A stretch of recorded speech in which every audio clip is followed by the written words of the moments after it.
¿Sí? Bueno, vamos a ver ahora otra pregunta que uno se debería realizar en el consultorio, es ¿hasta dónde le bajo la presión a mi paciente? ¿Sí? Y esto ha generado una discusión en los últimos meses que ha sido realmente muy interesante. ¿Qué sabíamos hasta hace muy poquito? Todas las guías, las que ustedes leían, decía, si el hipertenso era hipertenso y nada más, un hipertenso común, bájele la presión a menos de 140/90 a todos, ¿sí? Y si puede, bájele más. Si el paciente tolera, así decía la europea, y no hay efecto adverso, valores inferiores son deseables, o sea, bajamos, ¿sí? Si el paciente era diabético, como el paciente era un diabético de alto riesgo, o si era coronario, o era renal, o era de alto riesgo vascular, le bajemos más la presión. Entonces la meta, que todos hemos aprendido, es 130/80 o menos, si se puede. Entonces, cuanto más bajo, mejor. ¿Sí? Ahora, ¿qué pasó? ¿Esto de dónde surge? Esto surge de estudios epidemiológicos. Nosotros decíamos, si a mi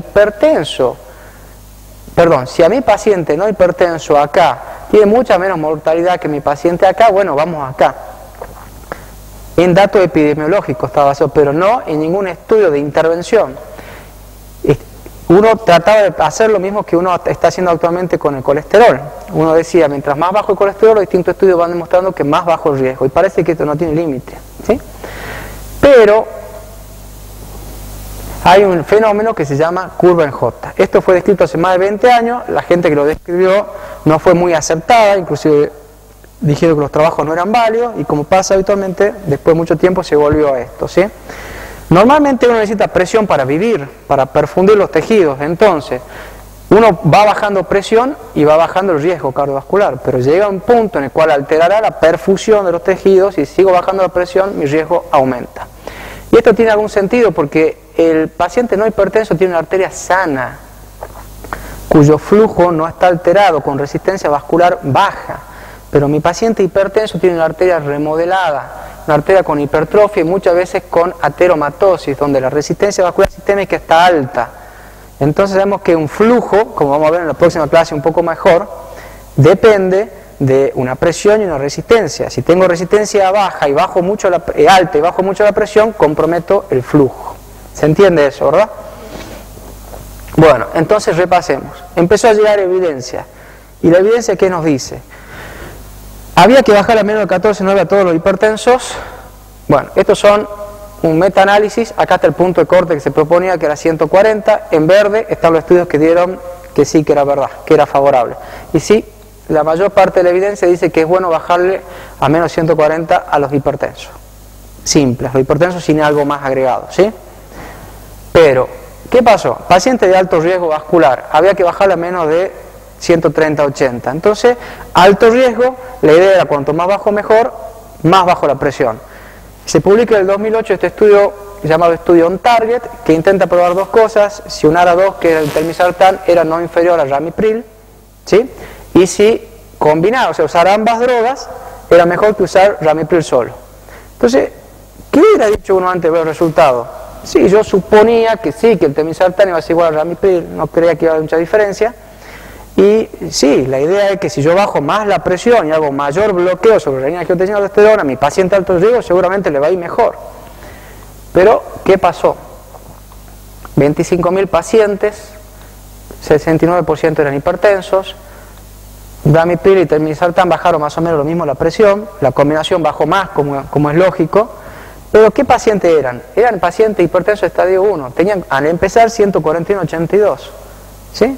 Y entonces, cuando bajaron la presión, ¿qué se vio? Primero, no hubo ninguna diferencia, o sea, en evento cardiovascular le fue exactamente igual, le baje más o le baje menos la presión. Y cuando vimos los eventos adversos, a los que le bajaba más la presión tenían más hipotensión, síncope e insuficiencia renal. Conclusión, al contrario de lo que uno podría haber pensado, cuando combinamos drogas, bajamos más la presión, no mejoramos el pronóstico del paciente y tuvimos más efectos adversos. Por lo cual, actualmente la combinación de un IECA con un ARA2 no está indicada, salvo situaciones muy especiales como nefropatías proteinúricas o el paciente con insuficiencia cardíaca muy avanzada.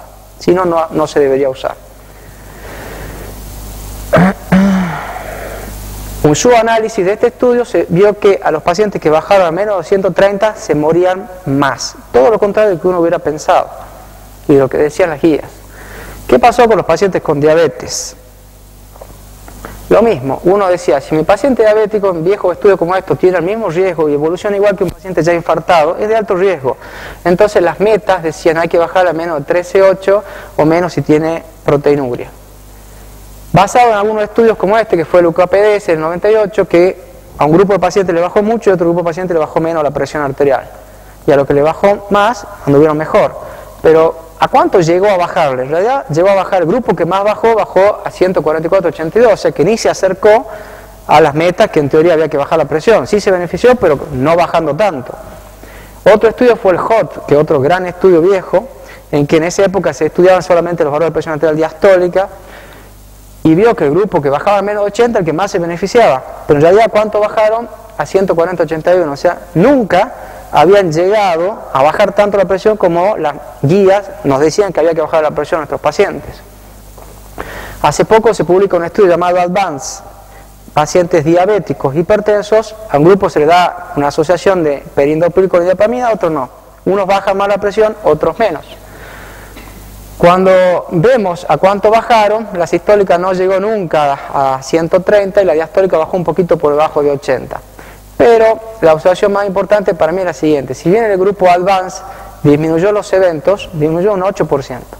Miren cómo disminuyeron los estudios anteriores. Pero los estudios anteriores no bajaron tanto la presión.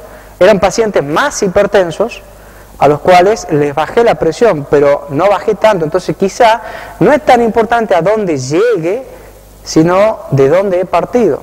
O sea, más beneficio voy a tener en el hipertenso que estaba en 17 de presión y lo llevo a 14, que en el paciente que estaba en 14 intento llevarlo a 12 y probablemente le altere su perfusión.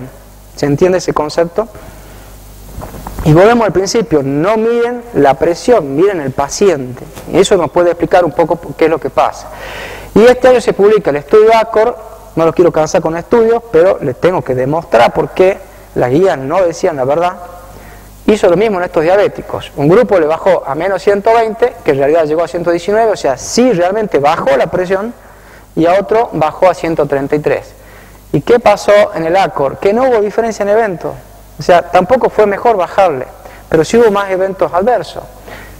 Entonces, a partir de este estudio, no hay ninguna evidencia por la cual el paciente diabético tengamos que bajar a menos de 130 la presión arterial sistólica. Y viendo los metaanálisis, recordemos, en verde los estudios que han sido favorables, en rojo los que no han sido favorables y en naranja los que han sido dudosos, ¿sí? Si uno dijera la meta para mi paciente diabético es acá 130, a lo que le ha ido bien ha sido todo lo que no han llegado a 130, ¿sí?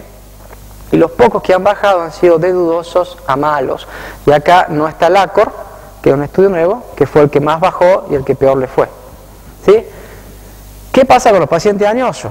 También, paciente añoso, la indicación era bajar a menos de 140-90. Hubo un estudio que es el estudio Haibet, que se hizo hace 2 años, que bajaron a menos de 150 en pacientes más de 80 años y les fue bien, ¿sí? Pero nunca habían llegado a 140. Entonces los japoneses han publicado este estudio, un estudio llamado HATOS. Un grupo le bajó a menos de 140 y otro entre 140 y 160. ¿Y qué han visto? A los pacientes más de 75 años, que son los realmente añosos, ¿sí? Cuando le bajaba la presión arterial a menos de 140 se morían más. Cuando vemos qué estudio hay en los que realmente, como decían aquí, había que bajar a menos de 140, no hay ninguno, salvo el jato, y justamente dio mal. Por lo cual es probable que haya que bajarla a menos de 150, como sí decía el Haibet, pero con esto le estoy mostrando que toda la evidencia nueva está demostrando que las recomendaciones que se basaron, que los expertos pensaban, basadas en epidemiología, no se han cumplido.